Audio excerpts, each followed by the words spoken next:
نحمده ونصلي على رسوله الكريم اما بعد فاعوذ بالله من الشیطان الرجیم بسم اللہ الرحمن الرحیم۔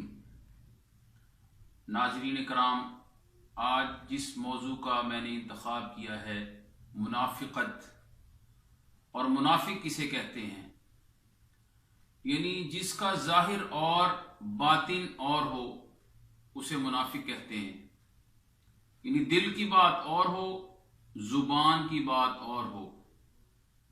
اسے اکثر آپ جملہ معاشرتی طور پہ سنتے ہیں کہ جو دل کی بات تھی وہ زبان پر آ گئی، یعنی اس کا مطلب ہے دل اور زبان کی بات آپس میں میچ نہیں کر رہی، ٹیلی نہیں کر رہی، تو یہ منافق ہوتا ہے۔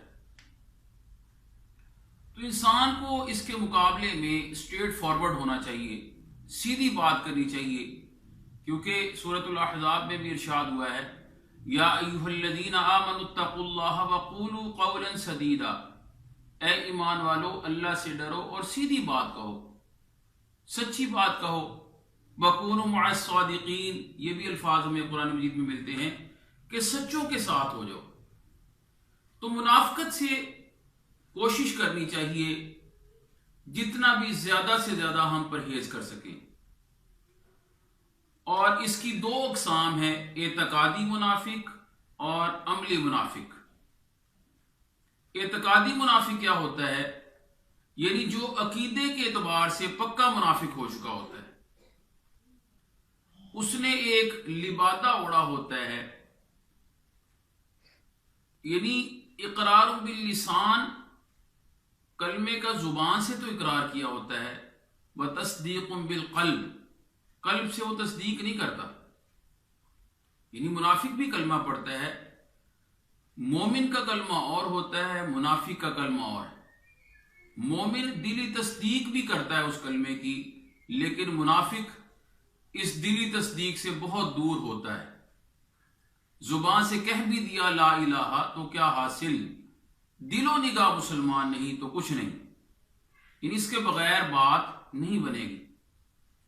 تو یہ ایک شرارت کے تحت ایک لبادہ اوڑا ہوتا ہے اعتقادی منافق نے۔ جس طرح آپ اس کی مثال اس طرح سمجھ لیں، جس طرح منافقین نے مسجد ضرار بنائی۔ مسجد تو سجدے کی جگہ ہوتی ہے، اللہ کا گھر ہے، لیکن انہوں نے مسلمانوں کے خلاف سازشیں کرنی، سازشی گھر بنا لیا تھا ایک۔ اور نبی صلی اللہ علیہ وسلم کو جب اس معاملے کی خبر ہوئی کہ مسلمانوں کے خلاف سازش ہو رہی ہے، تو نبی صلی اللہ علیہ وسلم نے سو کالڈ مسجد ضرار جسے کہا جاتا تھا، حالانکہ وہ مسجد نہیں تھی، ایک سازشی گھر تھا، تو نبی صلی اللہ علیہ وسلم نے اس کو مسمار کرنے کا، تباہ کرنے کا حکم دے دیا۔ اور دوسری قسم جو ہے وہ عملی منافق، یعنی عمل میں منافق ہوتا ہے۔ وہ ہم میں سے کئی لوگ عمل میں سستی کر جاتے ہیں، نماز میں، روزہ رکھنے میں، دیگر عبادات کرنے میں، ذکر و اذکار میں سستی برت لیتے ہیں۔ تو عملی منافق جو دوسری قسم کا منافق ہے، اس میں اصلاح کی گنجائش ہے، اور وہ کیسے ہو سکتی ہے کہ نیک لوگوں کی صحبت میں بیٹھے گا، اچھے لوگوں کی صحبت میں بیٹھے گا، وہ انشاءاللہ ٹھیک ہو جائے گا۔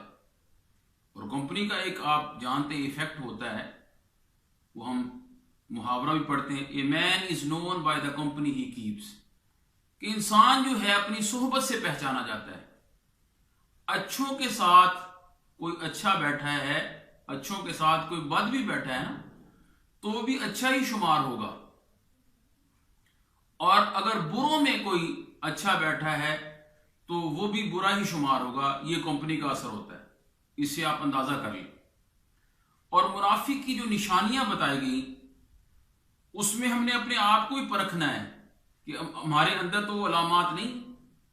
کیا علامتیں ہیں؟ وہ نشانیاں ہیں کہ بات کرے تو جھوٹ بولے، وعدہ کرے تو وعدہ خلافی کرے، امانت رکھوائی جائے تو اس میں خیانت کرے، اور جب بات کرے، کسی سے گفتگو کرے تو گالی گلوچ کرے۔ یعنی اس پیمانے پہ ہم نے اپنے آپ کو بھی پرکھنا ہے۔ اور پھر اگر ہمارے اندر بھی یہ نشانیاں فرض کرے ہیں اور اس پر ڈٹ نہیں آنا، پھر وہ پکا منافق ہو چکا ہوتا ہے۔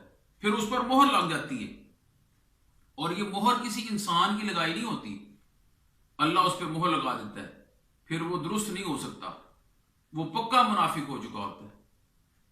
تو اللہ تعالی ہمارے اندر یہ نشانیوں سے ہمیں محفوظ رکھے اور پکا سچا مسلمان بنائے، اور ایسا مسلمان بنائے جس سے اللہ ہم سب سے راضی ہو جائے۔ اور منافق کی سزا جو قرآن نے بیان کی، ان المنافقین فی الدرک الاسفل من النار، یعنی بے شک منافقین جو ہیں وہ جہنم کے نچلے ترین درجے میں ہوں گے۔ اسفل یعنی سپرلیٹو ڈگری کا یہاں استعمال کیا گیا، یعنی اس سے اگلی بات کوئی اور نہیں ہو سکتی۔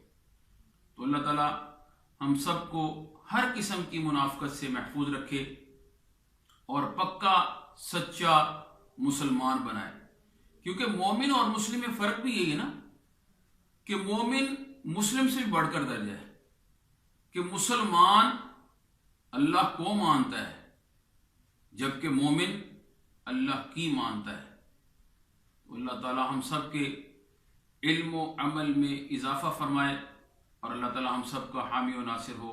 وآخر دعوانا ان الحمد للہ رب العالمین۔